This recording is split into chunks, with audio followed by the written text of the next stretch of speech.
So 6 questions, weird number, right? That narcissists cannot answer with any specificity or in great detail. If you're new here, my name is Lee Hammock. I'm a clinically diagnosed narcissist, and welcome to another episode of the Narcissists Code.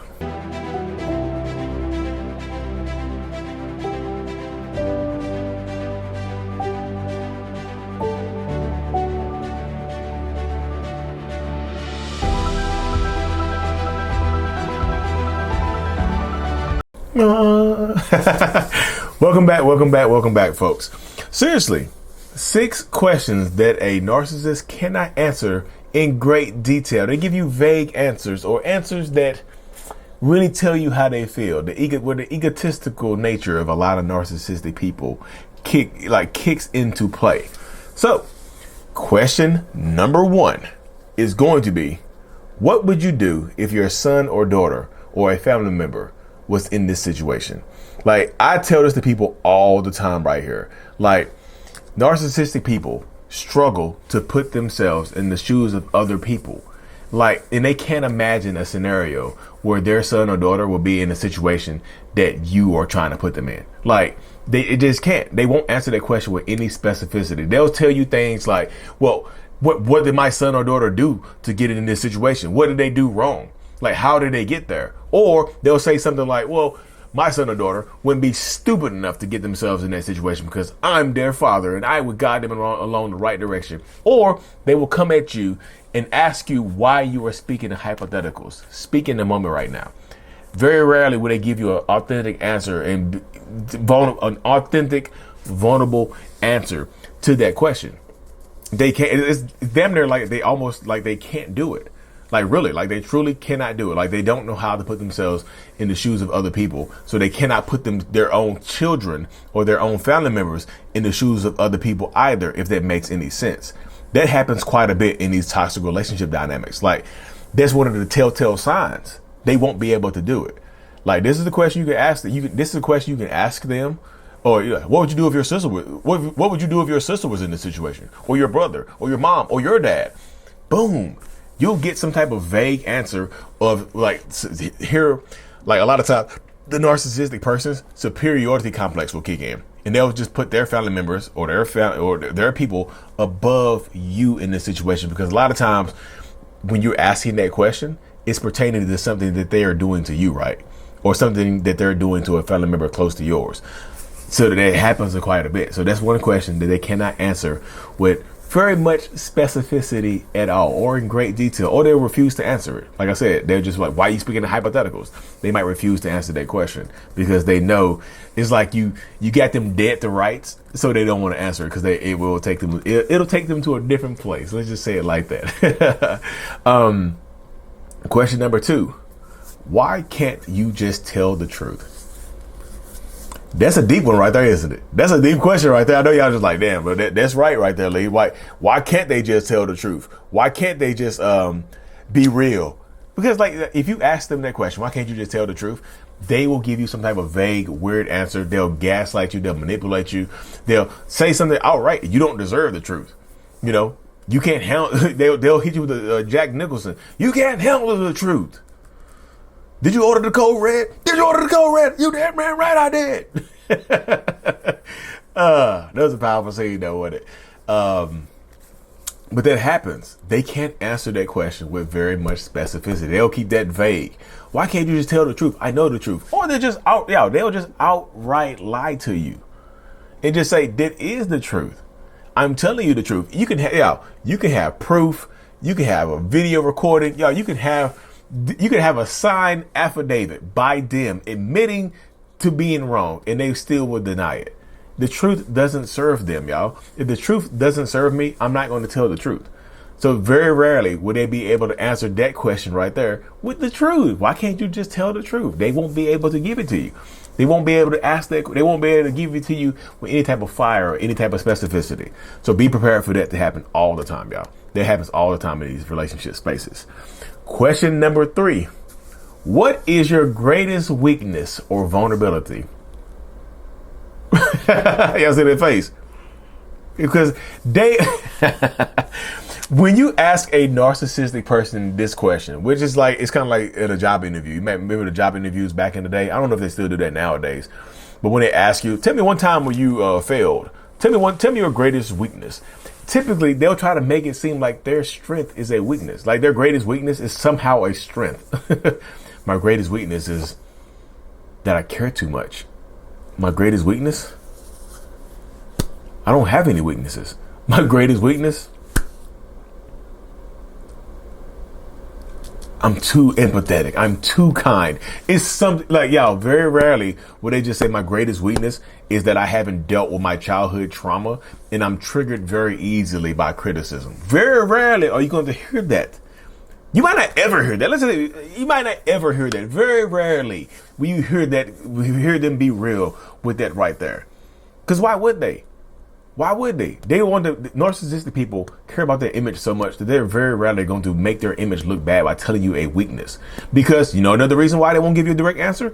Because they know that they use your weaknesses and other people's weaknesses against them. Like if somebody told me their weakness, that's a cannon fodder for me to fire at them later on.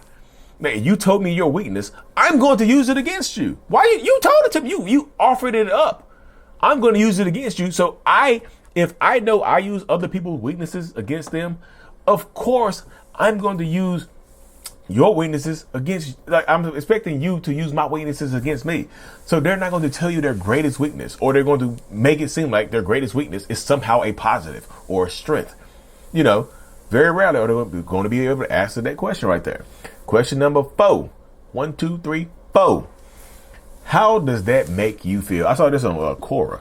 Somebody asked this question on Quora. How does that make you feel? Now, so imagine, like the reason I pause, I get that like dramatic acting pause after every question is because I want y'all to take the moment to think about asking the narcissistic person in your life, how does that make them feel? How does something make them feel? How does something make them feel? Because very rarely are you going to see a narcissist, maybe the vulnerable narcissist, but very rarely are you going to see a narcissist or a very toxic person be open to telling you how something made them feel. Feelings and giving you vulnerability don't serve a lot of narcissists. So they're not going to give that to you. They're not going to offer up their weaknesses to you, so to speak. You know, they don't want to seem weak in front of you. They don't want to seem vulnerable in front of you. How does it make you feel? Well, it makes me feel, I don't know how that makes me feel, really. I don't really feel anything right now. I don't know how to feel. You want to get answers like that? Can they give you an in-depth answer? Yeah, sometimes they will. Sometimes they'll give you an in-depth answer and come at you like that. But most times they're going to say something like they're not going to be able to describe their feelings. Narcissistic people will have a hard time describing in detail their true feelings. How does that make you feel? They're not going to be able to go into great detail about how something makes them feel because they don't tap into their feelings. It took me a long time as a diagnosed narcissist myself to be able to tap into my feelings. You know, I'm still working on that right now. So it took me a very long time to be able to tap into my own feelings, into my own mindset, into my own mindscape. So I'm still battling that right now, you know. So question number 5. What did Dave Chappelle say? 5th? What are your deepest pains? What are your deepest pains? Pretty much asking them what happened, what hurts you the most? You know, it's not your greatest weakness. What is your deepest pain? Greatest weakness and deepest pain, could they be the same thing? Yeah, absolutely. But your greatest pain is something that's hidden down deep. Some childhood trauma, something bad that happened something bad that happened to them. They're not willing to deal with. Something that they're repressing. They don't want to express their pain. That's why a lot of narcissists don't go to therapy right there, y'all. Because expressing their pain verbally hurts. Expressing pain out loud causes pain. I'll say it like that. Expressing pain verbally causes more pain. That's one of the things that happens all the time. Expressing my pain verbally has caused me more pain. I'll say it like that. In therapy, it hurts. That's why narcissistic people, you ask them what their greatest pain is, they probably going to avoid. They might avoid the question.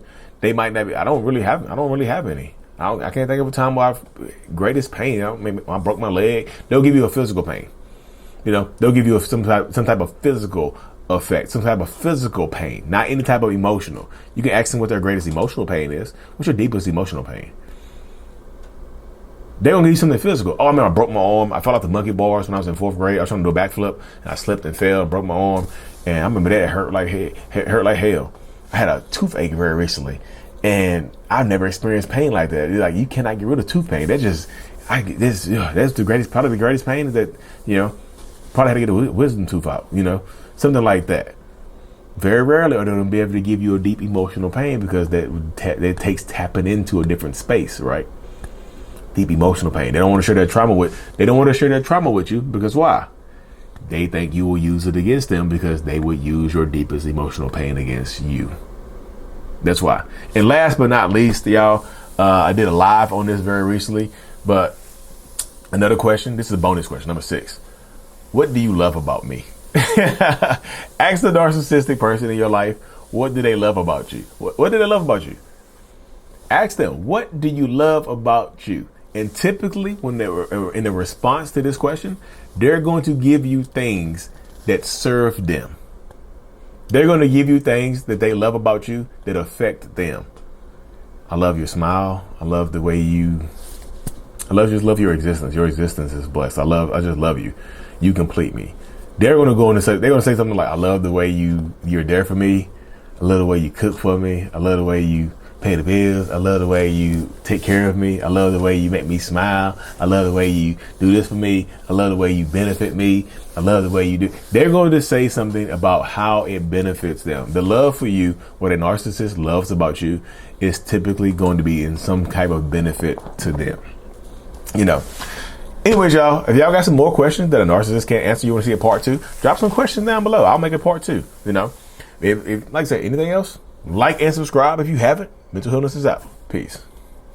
Thank you so much for making it to the end of my video. You are a mental healness rock star, and I appreciate you for being here. If you haven't already, make sure to click on the screen to subscribe to the channel and watch another one of my videos in my playlist. There's also a link available up here for you to purchase my kids' book, Remember It's Not Your Fault, on Amazon. So check that out. Thank you. I will see you in the next video. Peace.